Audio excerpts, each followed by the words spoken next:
Olá, seja muito bem-vindo a mais um episódio Flash Score. Você está pelo nosso site flashscore.com.br, então navegue à vontade. Está pelo YouTube acompanhando esse pré-jogo pesado do Clássico dos Milhões? Então já chega deixando o seu like, hein? Comenta quanto é que vai ser Flamengo e Vasco no Maracanã, com duas torcidas lotando o estádio. Aqui no Rio de Janeiro é assim. As duas torcidas podem ir e aí dividem o estádio. Compartilhe o nosso conteúdo e se inscreve no nosso canal. Eduardo Gerac, que clássico pesado no Maracanã, com dois times em momentos muito diferentes.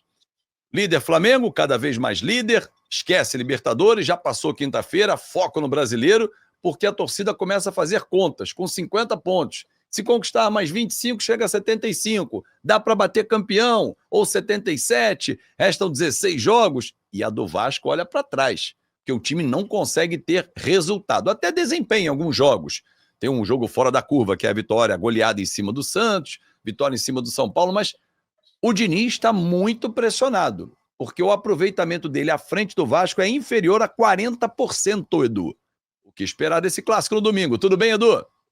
Olá, Fábio, tudo bem? Sim, bom, primeiro só um parênteses rápido, né? A inveja que eu tenho, que vivo em São Paulo, porque aqui eu cresci, né, nos anos 90, 80, com realmente, principalmente o Morumbi, né? Porque os outros estádios, o Palmeiras tinha o estádio dele, é verdade, né? O Corinthians jogava muitas vezes no Pacaembu, mas sempre tinha as duas torcidas nos clássicos em São Paulo, coisa que não acontece há bastante tempo também, né? Agora mais recentemente. Bom, fecha o parênteses, respondendo a sua pergunta, né? Não, sem dúvida é um jogo que o Vasco vai ter que se virar aí para segurar o Flamengo primeiro, né?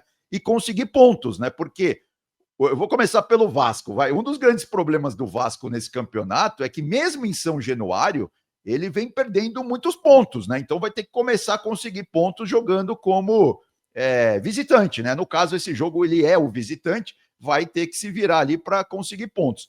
Agora, do lado do Flamengo, o Flamengo, Fábio, realmente é jogo a jogo e aquela coisa, né?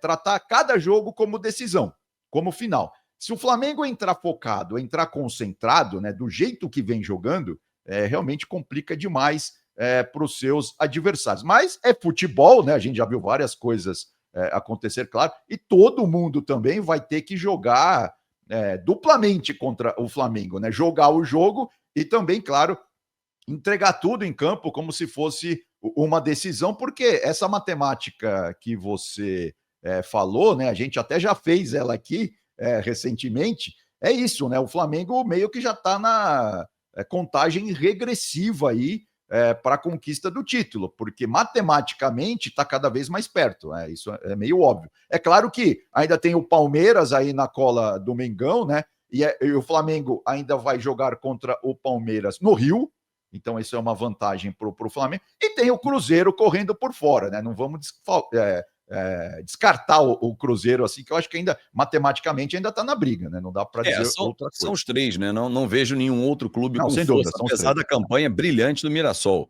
Acho que o Mirassol vai bater Libertadores, que será fantástico. Sem Só dúvida. lembrando que no turno o Flamengo venceu o Palmeiras lá no Allianz Parque, né?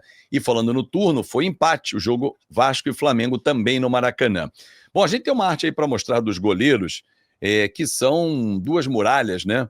O Rossi pelo Flamengo e o Léo, bastante exigido, Jardim. Acho que a gente pode Exato. botar assim, porque ele trabalha demais. Às vezes falha, como todo goleiro, às vezes falha, mas salva demais e classificou o Vasco já em duas decisões por pênalti na Copa do Brasil.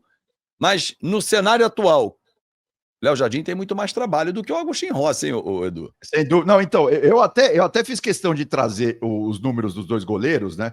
E a gente vê na tela, o Rossi, por exemplo, jogou 22 vezes como titular, o Léo Jardim, 21 vezes. O Rossi sofreu 10 gols, o Léo Jardim, 29. O Aí. Rossi fez 50 defesas, o Léo Jardim 58, ou seja, tá quase parelho. Bolas afastadas com socos. Outra estatística que a Flash Score também gera para vocês aqui no nosso aplicativo. 11 Rossi, 22 e o Léo Jardim. E tempo jogado, né? Porque reflete a quantidade de jogos que eles atuaram: 1.980 minutos para o Rossi, 1.886 minutos para o Léo Jardim.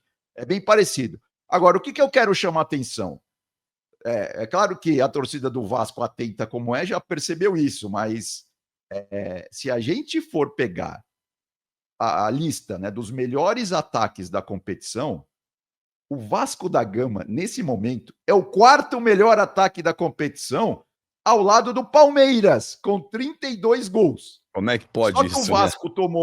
o Vasco tomou 33, né, gols, e o Flamengo tomou 10, que é essa, eu estou fazendo o recorde do Flamengo porque o jogo é Flamengo e Vasco. Ou Sim. seja, tá claro que o problema do Vasco é melhorar esse seu sistema defensivo, né? Porque os gols com o Veguete lá na frente, com o Rai, enfim, tem muita gente lá na frente, a bola tá entrando. O problema é a quantidade de gols que o Vasco tá tomando, né? Esse é o detalhe, né? O ataque tá resolvendo, mas a cozinha...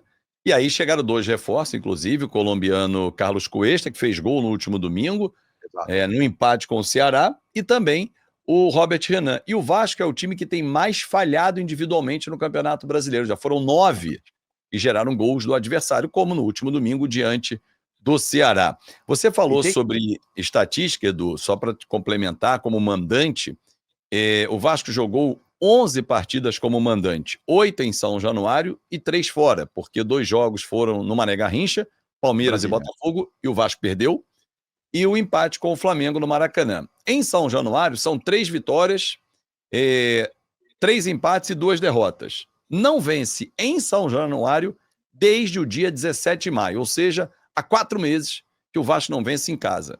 E aí, não fazer o dever de casa é difícil, né? Esse é o ponto nevrálgico, porque em São Januário o Vasco perdeu para o Bragantino e para o Corinthians, né? Empatou com o Grêmio, com o Galo e com o Ceará. Ou seja, se você fizer essa matemática aí, são 12 pontos que ficaram pelo caminho, né? Exatamente. Tudo bem que você não vai conquistar todos, você não vai ter 100% de aproveitamento em casa, mas time que quer brigar da parte alta da tabela tem que fazer um aproveitamento superior a 70% dos pontos disputados em casa, né? A gente tem mais uma tela para mostrar do clássico, né? É Flamengo e Vasco. Manda do Flamengo, mas lembrando aqui no Rio de Janeiro, 2 torcidas, vamos dividir Maracanã, vai ter uma grande festa, Daniel Kaiser vai contar tudo do Maraca também, que são os artilheiros da competição, Edu. Não é isso, é o que a gente vinha falando, né, Fábio? Por exemplo, tudo bem, o Caio Jorge é o artilheiro com 15 gols, o Arrasca tem 13 e aí aparece o Verratti com 12, né? Ou seja, o ataque do Vasco realmente está surtindo efeito, está fazendo gols, está produzindo, né? Mas o problema tá na defesa, sem dúvida alguma tá na defesa. E aí tem até um outro histórico que eu vou pedir licença para a torcida do Vasco, mas que me chamou muito a atenção, né? Eu fui pesquisar, fazia tempo que eu não olhava para esses números.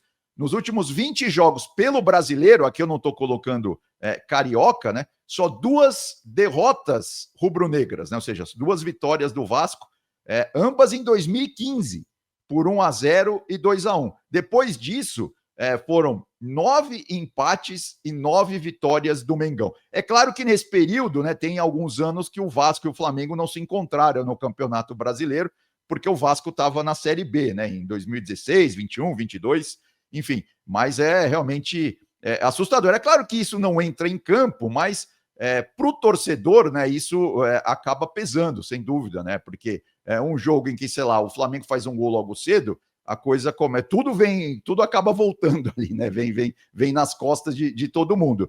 Então é isso, mas é um clássico, né? O Vasco, claro, tem todas as condições de enfrentar o Flamengo e por que não tirar pontos do Flamengo mesmo no Maracanã. E do outro lado do lado do Mengão, é isso, né? É ajuste fino agora, né? Daqui para frente. O Felipe Luiz já tem o time na mão, então é aquela preparação jogo a jogo, né? Como neutralizar realmente o Veguete e companhia, né?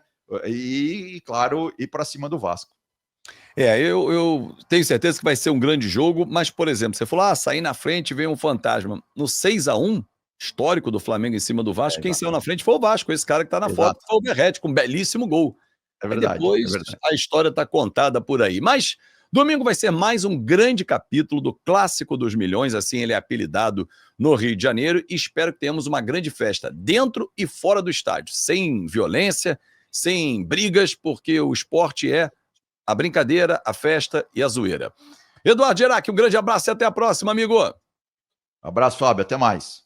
Valeu, muito obrigado a você pela sua companhia, pela sua audiência. Tava curtindo pelo YouTube, então deixou o seu like? Muito obrigado. Comentou? Não, então dá tempo, comenta aí quanto vai ser Flamengo e Vasco, compartilha o nosso conteúdo e se inscreve no nosso canal. E o QR Code que pinta sempre na tela é o nosso aplicativo. Pode baixar, é 0800, é muita informação na palma da sua mão. Grande abraço, até a próxima e lembre-se, Flash Score, leia o jogo como ninguém.